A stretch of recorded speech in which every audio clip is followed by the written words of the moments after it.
We're going to continue our presentations with Financing Healthcare, a New Approach, and that's going to be presented by Dr. Carlos Chase, who's the president of the Barbados Association of Medical Practitioners. Now, Dr. Chase has an 11-page bio, so I'm just going to pull out a few things from it. As you know, he's an obstetrician gynecologist. He's been an obstetrician gynecologist for about 2 decades. Last year in 2013, he was part of the National Professional Services Consultancy for Strengthening Primary Healthcare in Obstetrics and Gynecology. He was head of the Department of Obstetrics and Gynecology at Queen Elizabeth Hospital, and of course he is in private practice as a consultant in obstetrics and gynecology. So I'll ask Dr. Chase to make his way to the podium. And as I said, his presentation will be on financing healthcare, a new approach. Make him feel welcome, give him a warm round of applause. Thank you.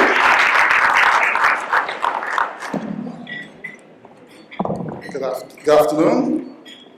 Our Minister of Health, acting, our Innes, other distinguished guests, ladies and gentlemen.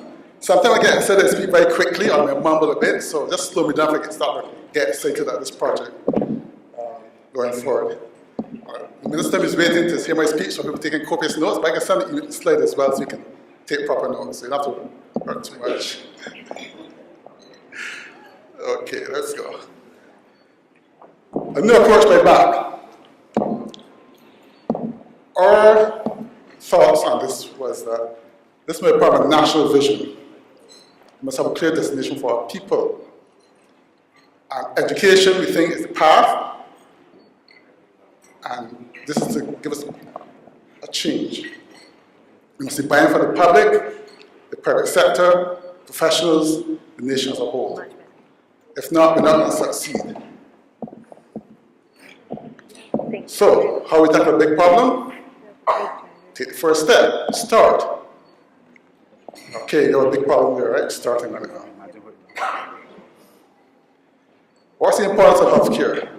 Ebola, SARS, H1N1, bird flu, HIV, multi-drug resistant TB, methadone resistant staph aureus. These are all superbugs, as we call it, that have tackled us from time to time. Recent one is Ebola. Now we understand that if we have any outbreak of Ebola in Barbados, it's a big problem. Because when people are sick, they can't work.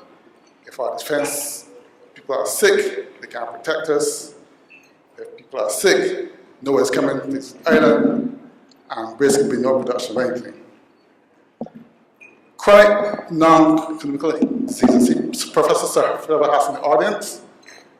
In parts of health, obesity, diabetes, hypertension, amputation, cataracts, dialysis, and cancer. All these things are not part of healthcare and have a cost to it.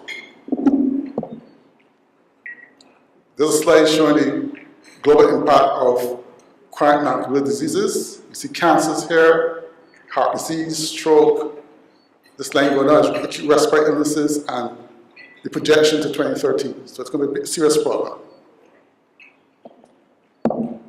Right, financing healthcare barriers, reasons for a new model. We have a goal of healthcare for everyone. And our approach is to let those able to look after themselves do so. Take care of the vulnerable, have a mix of public and private, have a different approach to creation, a different approach to Polyclinic, and a different approach to drug service. Education and security. Health cannot be tackled in isolation. The importance of security and education can't be stressed. Education. Taliban, ISIS, and Boko Haram all are against education. And where our people are ignorant, there's a photograph of radicalism, extremism. And we have a situation where the Taliban in Pakistan was killing health workers who were given vaccines of polio. It was that bad. They were saying they were actually agents of the West indoctrinating the people with superpowers. So the level of ignorance is there. And once you have people ignorant, photograph of radicalism. Afghanistan, Iraq, Syria, Libya, where there is no security, again, you have these people taking over. radicalism, extremism, violence. And who is going to go and visit Afghanistan, Iraq, Syria now? Anybody? Libya? Because one, there's no security, and you don't want to be beheaded, right? Financial healthcare in Barbados. The law and medicine. The need for change of the law if you want financial healthcare. Oops. We suggest a health, education, and security fund managed by the IS. Private health, education, and insurance policies are tax deductible. This fund suggests $100 deducted source from everybody per month, paid into the fund by NS. If you estimate 100,000 people employed, times $120 million per year. Our minister is only for health. So they want people going to Parliament, dipping as a person, piggy bank to pay salaries and wages and so forth. It's only for health. Once health is sustained, you can change it to include the other two, 60, 20, 20 as a succession to help boost the others as well. We want to move forward with educating the public as to what the need for healthcare is. We mentioned before that a well-educated public looks after themselves and therefore have less drain on the resources. Polyclinic, a new approach. Extended hours. After 4, 5 o'clock, 6 o'clock, you go to A&E, it's like bedroom. Because if you cannot afford private health care, there's nowhere else to go. If you go to one of the private emergency things, you have to pay. You need to extend the hours of the polyclinics to take in those people. And we really extend it up to 10 o'clock, 11 o'clock. Now, the polyclinic needs to buy service from QH and use the budget for this. What happens now if you're in the polyclinic, you request an ultrasound scan or a test, the patient gets it done on QH, but the test is done on the QH budget. So that is not a fair thing, because even though it's all one budget for a person managing the hospital, it should be some sort of credit or debit for the polyclinic system to make sure the budget is not important for the hospital. But instead we present basic services. We can't be all things to all people. Immunization, public health, dental, and dental vision. And we change the way the drug service is functioning. You know, all drugs come in duty-free, and immediate reduction in healthcare costs. There can be no massive markup by unscrupulous dealers. The elderly need legislation to govern the treatment of the elderly and pensions. Something come to the hospital, they're there for months, and the pension is being collected by others. That is not right. As people like their responsibility, family members, and nursing homes cannot just open a home and see you at a nursing home. There's strict regulations to get this as well. How many visits per week by the doctor, what the requirements are for managing patients. And then it's making an offense to the LQH. As soon as you get old, you have a problem, you dump your QH, your family disappears, you need for 2 days, then you go up to the ward, ridiculous. A new approach, public-private separation. Right now, you have patients coming to the hospital, and this mixed match on the public wards of private and semi-private is a bit confusing. You have the administration thinking doctors are trying to pull a fast one. You think the patients thinking they're trying to get something a little cheaper, and it's all confusion. You just separate it completely. I said, from a company, issue share, and move the hospital to 24-hour function. Right now, the hospital functions 8 to 4. After that, the lab shuts down, radiology shuts down, laundry shuts down, social service department shuts down, administration shuts down. The lab get called out, pharmacy get called out, on call is ridiculous. It's a hospital. It should run 24 hours. If you can have a new approach, now separate ring from the public area so there's no mixed match again. Private A&E for paying patients. Those patients who jet in from Blue Yonder and don't want to go to A&E, who fly in a 5-star jet, can go on a separate ring and get treated at a fee. And that fee will supplement the public section. QH was contractors.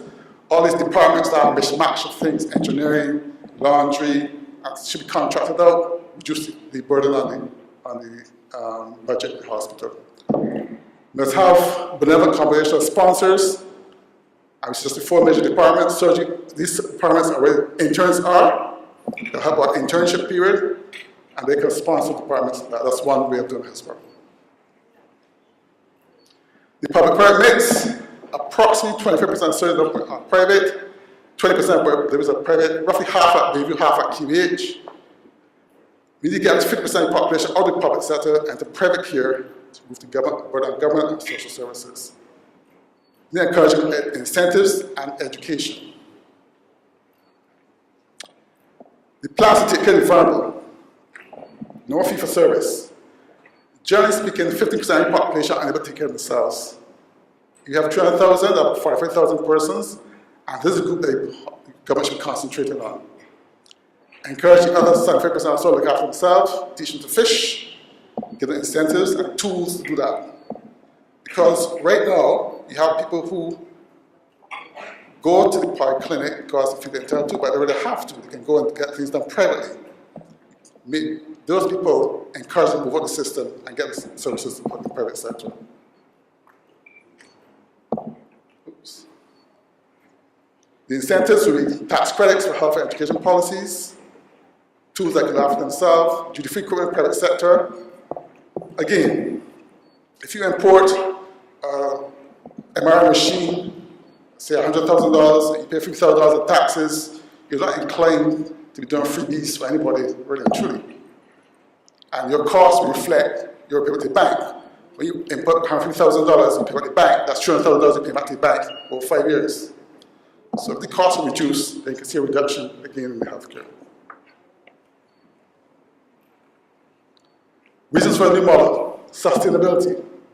Clearly, governments having problems financing the current system as it stands, and we know the recent severe shortages of basic supplies, and this speaks volume for everything. Let's see what healthcare costs look at internationally for comparison. Spending, US, of course, upfront, $7,000 plus dollars, and at the bottom we have New Zealand, 2,900, Canada, etc. As a percent of GDP, I can't see that slide too well. I think that's UK and USA. Yeah, US at the bottom and UK at top. And locally, our region, so Bahamas, 7.5, Bahrain, Bangladesh, here 3.6, Barbados here, 8, 6, 7, and 6, Belarus and Belize, 5.8. And Barbados' trend has been around that sort of level. How do you rank? We're ranking as far as healthcare. Up top. Number 1, 2. It's all European countries. You don't see US anywhere here.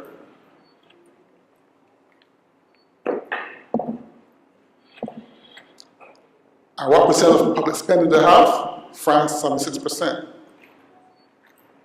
77% down here. Different variations. How do we compare? Doctors in the country, how excess of doctors we're told. United Kingdom, 2.5 per thousand, Belgium 4. France was number 1, and France has 3.4 doctors per thousand. Hungary, Canada, 2.2, and so we go. How does Barbados compare? Well, roughly 2 per thousand, based on our list of registered doctors. So we're not too bad. Electronic medical records. This will be shown, as the Minister aptly pointed out, to reduce medical mistake errors and improve the efficiency of the system. The countries that have these records, Netherlands up top, New Zealand, Norway, UK, Australia, but where's US? 46, Canada 37, Germany 72. France was number 1, has 68% of its system in electronic medical records. So that is a tool as well to help reduce the cost and increase efficiency. So we're getting there. Healthcare for all, go. We look at a few systems now, just briefly tell you how they work. Germany has one of the oldest healthcare systems, has statutory health insurance. Initially, only cover low income, but eventually it was extended to include everyone. Many people also have private insurance as well. And private insurance, additional benefits and greater flexibility. They also limit the doctors and how many people they can see from the government plan as well, so there's no excessive taking up the government patients. Compulsory insurance, the Netherlands has its own system, and they're ranked very highly. All citizens are required to have some form of health insurance. All insurance offer a basic plan that covers most primary health care. The premiums must be same for all patients regardless of their health status. So insurance company can fix up and down float. The price is therefore fixed, and more expensive plans are available as a matter of choice. So long-term care is necessary for the dying, chronically ill, the elderly, and it's covered by social insurance that is funded by the government. France, number one. Public and private funding. Everyone has access to basic healthcare coverage. National insurance, both employers and employees contribute. 90% have private insurance. I got fixed tab for those who are to work, who can't gain coverage to a family power from them. And national features depends how people are reimbursed. Canada. Canada has provinces, and generally provinces function almost independently of each other. And Canada has basically many different systems that are structured different. So it's not really a single system as such, more a patchwork of systems. But they have private insurance schemes. They have for-profit insurance scheme as well. Private insurance schemes, of course, funded privately.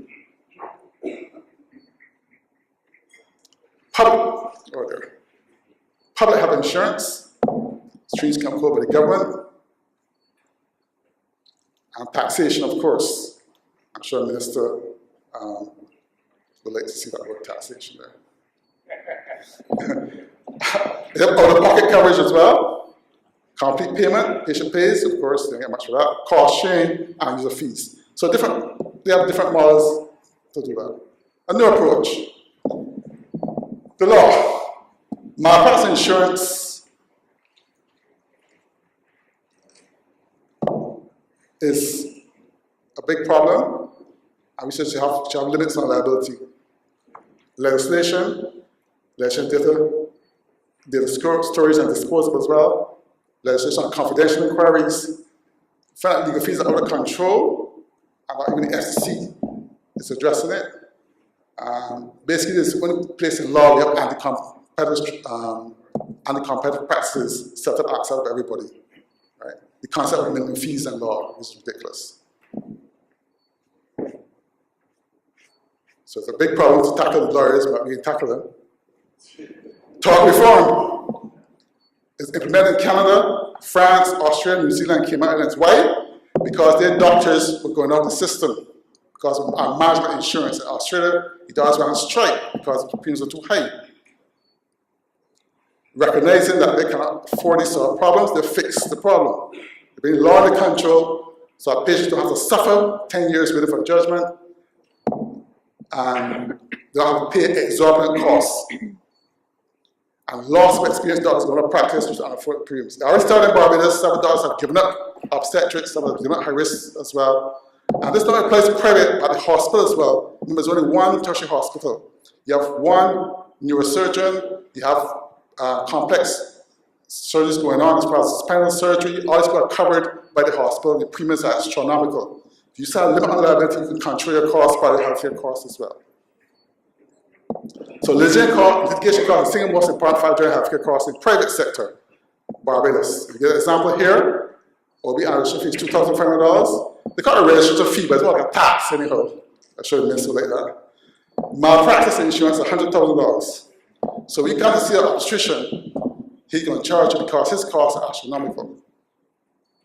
So if the patient can't afford to go to his doctor, doesn't give obstetric practice, become de-skilled and lose the experienced doctors in your service. Because the same doctors then be in the public sector as well. Need for change. Why? It will help fight out control healthcare costs. Heart-wrenching cases. We heard somebody got a verdict, £50 million, $20 million. There's nobody can work for that in a lifetime, but the jury feels that this is some sort of heart-wrenching thing and gives these astronomical awards. And it reflects, insurance can pay this amount, yes, but the premiums go up. There's no limit of damage or loss measures on medical bills. It's ridiculous. Doctors starting to retire, walk on the job, and those who want very free or discount services are handcuffed because of insurance coverage. So if you want to do a free delivery, but you can't because if anything should happen, you're not covered, so it's a big problem. Good doctors are penalized for a few mistakes by others. So if you're a good doctor, you get a lot of referrals to complicated cases come to you. So what happens? Because your complicated case increase, you get bad outcomes, your risk go up, your insurance costs go up. For practice defensive medicine, you come up down pain, you get a CAT scan. Instead of, as Dr. James said, using the kidneys. So you don't want to get sued, want to cure the patient. Limited liability. So just say limited liability to $2 million, and limit on the time frame to bring a claim 3 years, unless you're fast track at the matter priority. So we can swallow the problem a little bit better. Multiple streams of finance. Look at the current expenditure in the hospital. We estimate the Ministry of Health to be, oh dear. So I was working with Congestion Minister. $400 million. The creation $200 million estimated, and the rest of the ministry is $200 million as well. A share issue has fund and private sector estimated with $20 million per year to generate revenue to help finance that. Share issue QH, 10,000 shares to each employee for 5 years. This gives personal ownership to people that are involved in this. If you own something, you tend not to be able to match it. If you own your house, you're very careful about not mashing up certain things. If you're renting, Georgia come off and curious. And this share offer does for share of the public, looking to raise $10 million. Corporate Barbados to raise $200 million shares. Government has 51% interest because it's all government controlled. They were paid on profit, so runs the company, have annual audit finance statements. We still haven't seen the finance statements in the hospital the last 20 years. A trust, a lot of people want to donate things to the hospital, but there's so much red tape, people they can't do it. When we had this crisis a few months back, there were several Canadian companies who wanted to send us lots of equipment, lots, and said, we want to help you. Red tape, couldn't get it done. Local legislation for excessive red tape again. People want to give computers, want to give this, red tape, can't get it done. It should be managed by distinguished persons. I see Sir Trevor Hassel there, I think he's a good person to chair that committee.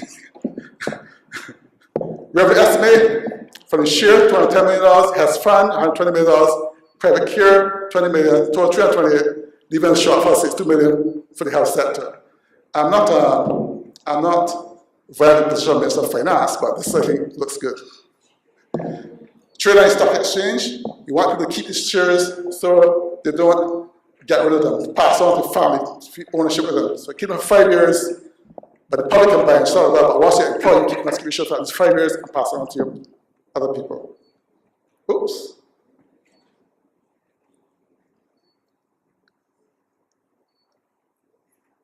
Right, so you must have multiple streams of revenue. Government must part of it, can't get rid of that. Private care, private insurance, the health fund, corporate assistance, share issue, charter trust. But first, all that owed with QH and any Ministry of Health Insurance must be first cleared off, so it's a clean slate moving forward. You can't raise all this money, nobody can buy into something or use more debt in it. You have to clear your debt first.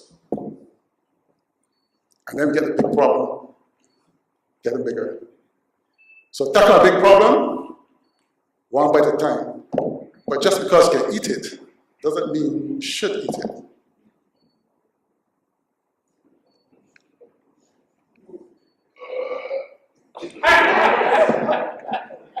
BAMP's position is that no one should be denied health care based on their economic standing. So because you are poor, or rich, or what it is, you should be denied health care or health care access. We are totally against any fee for service. Thank you.